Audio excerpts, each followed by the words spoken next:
বান কমিল কিন্তু কমা নাই ভয়াবহতা বানত আৰু ৩ গৰাকী লোকৰ মৃত্যু ৰাজ্যৰ বিভিন্ন প্ৰান্তত বান হ্ৰাস পাইছে যদিও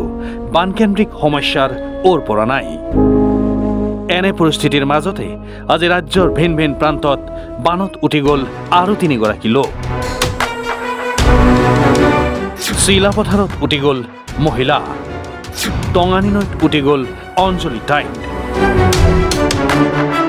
চিলাপথাৰ আৰক্ষী থানাৰ অন্তৰ্গত আমগুৰি অয়েঙিয়া গাঁৱৰ অঞ্জলি টাইট নামৰ মহিলাগৰাকী উঠি গ'ল টঙানী নৈৰ বাঢ়নি পানীত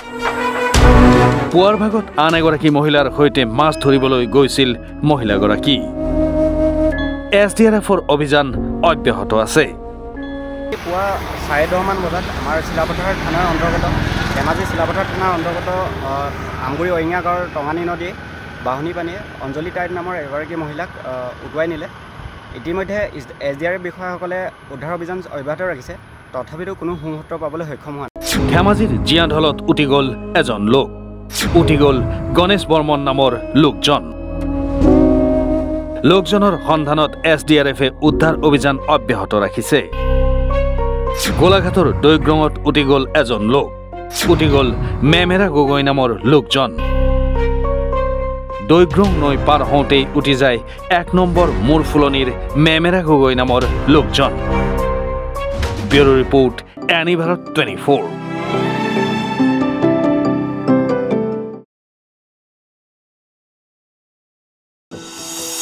এনি ভাৰত 24ৰ প্ৰথম প্ৰয়াস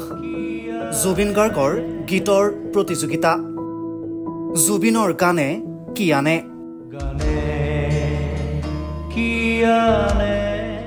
অডিশ্যনৰ বাবে যোগাযোগ কৰক 8638661821 আৰু 8812831556 নম্বৰত এনি ভাৰত 24 উদ্যোগত এটা নতুন সংগীতৰ প্ৰতিযোগিতা আয়োজন কৰা হৈছে য'ত মোৰ গানৰ প্ৰতিযোগিতা হ'ব আপোনালোকে তাত প্ৰতিযোগী হিচাপে আহিবলৈ পাৰিব আৰু মোৰ ফালৰ পৰা আন্তৰিক শুভকামনা জনাইছোঁ আৰু অনুষ্ঠানটোৰ নাম হৈছে গানে কি আনে সকলোকে মৰম জনাইছোঁ সকলোৱে আহক ইয়াত অংশগ্ৰহণ কৰক thank you very much love U